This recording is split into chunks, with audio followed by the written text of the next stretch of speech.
Hello guys and welcome back to Excelsior Academy.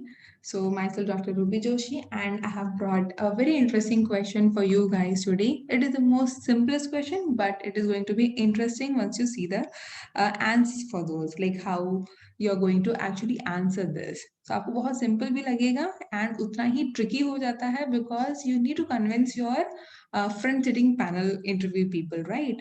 So it's not that it has to be correct. You need to justify also your answer. So let's do today's question. So the question says, how can you separate or dissociate oligomeric proteins into single subunits? It is given that you cannot disrupt the protein, like no protein disruption should happen. Okay. So guys, what do you think? What can be done? So before I proceed, let me just clear it. So in the previous protein chemistry based interview series, you must have seen that we are talking about the oligomer proteins and we use DLS in order to identify whether the proteins are forming the oligomers or not, right?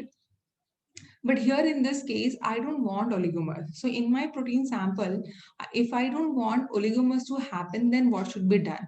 So before this, one question for all of you.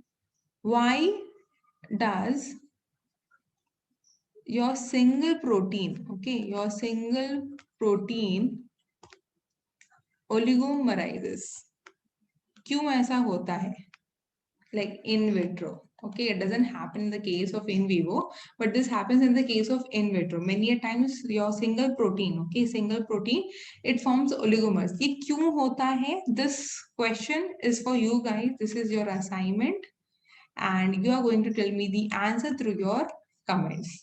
ठीक है, मैं इसका answer नहीं दूंगी, तो only for those people who are going to give me the comments or the correct answer, I'm gonna give the answer to those. Okay, so this is for you guys, a small assignment, and this is how I'm gonna make my channel an interactive session between students and me. I wanted like that, since we are not in college, so we can have at least this much. Okay, so coming back to the question over here. Now you guys need to find out why this happens. Currently we are going to talk about how to separate them. Okay, so it is also already given that you cannot have the protein disruption, like the activity should be retained.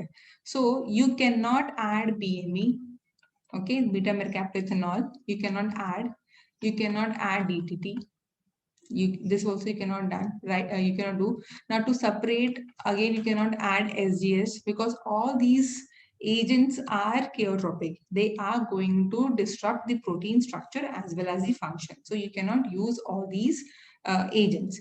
Now what else can be done? If you think that you can change the secondly, that was the first thing. Secondly, if you want to change the pH of the buffer, okay, I'm listening. Now, what else can be done? But if you change the pH of the buffer, you know that whenever there's a change in the pH, the protein structure is lost many a times. Okay, the protein structure loss will be there. Now, if suppose there's a protein structure loss, what can happen then? The function will also go, right? If there is no structure, there won't be there won't be any function of that. So you cannot actually totally depend on the pH of the buffer. ठीक है, हम slightly change कर सकते हैं, like towards the acidic or towards the basic, because each protein have its certain tolerance power, right? So it can retain the structure. But what if the pH of the buffer is not helping in separating or preventing the protein oligomerization? Then what? So again, you need to think more on this. ठीक है, ये आपका एक हो गया, और क्या हो सकता है? Then coming to the third. So this is actually how your proteins you are required to keep it separate. So that is simple.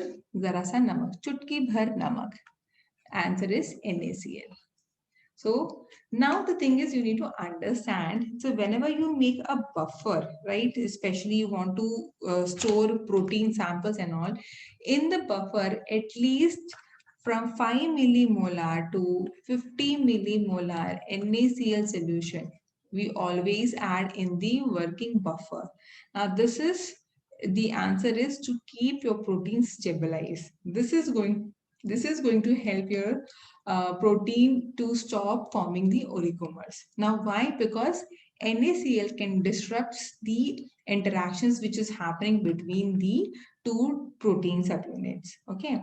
Now, what are those interactions is your assignment. Okay. I'm not going to give you the answer straightforward. So that is your assignment to be done.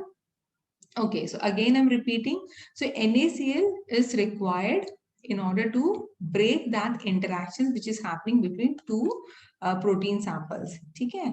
So the proteins will not form the oligomers. In few cases, you can also say that the protein, instead of oligomers, they also form the aggregates, right?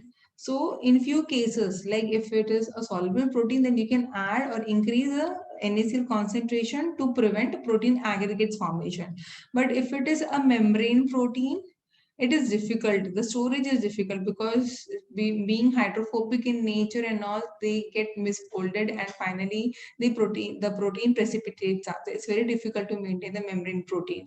But again, there are few cases where you can have the higher concentration, like you can go till 250 millimolar concentration of NaCl for the storage of membrane proteins. Okay? So this is how you can actually disrupt the association between the different protein oligomers. Okay, and this is not going, of course, this much is tolerable by the protein solution, and it is not going to disrupt any function or any structure of your protein. So this is the answer. If I am sitting in front of you and if you give me this answer with, with the examples like this, like from 5 millimolar to 250 or 50 millimolar, with this explanation, I'll be more than satisfied. Okay. So this is how you're going to justify your answer. I hope all these interview series are helping you in preparing yourself. And one more thing, guys, I think I have mentioned before, after listening to the answers, okay, try yourself also repeating the same, because understanding is different, repeating the same thing is different. Because कैसा होता है ना, interviewers के सामने जाते ही nervous हो जाते हैं, और नर्वस में तो कभी कभी अपना नाम भी हम ठीक से नहीं बता पाते. So this is like a lengthy answer. So you need to practice a lot so that you can answer properly, frame your sentence properly in front of them. Okay, because you need to show that you're confident, you are correct, and you can handle any situation given. So that's all for today's, guys. I hope this was helpful. Please don't forget about the assignment. Let me know through your comments. If you don't know the answer and if you're waiting for the answer, that also I need to know. Because if there is no response, there is no answer then. Okay? Yeah. So that's all for today, guys. Thank you for watching. I'm sure you are interested to know the answer, and this protein chemistry series is also going to help you a lot in your practice. Not only the practice, but also the preparation of your CSR, DBT, ICMR, the other exams also, because these are based on the concepts. And for protein chemistry, please refer Leninger, the Bible of biochemistry, Leninger. You can study other books also, but I prefer Leninger is the best for clearing all your doubts, the concepts, the logics behind that. Okay. So yes, guys, let me know through your comments. And if any other suggestions are there, it is always appreciated. I'm happy to do for you guys.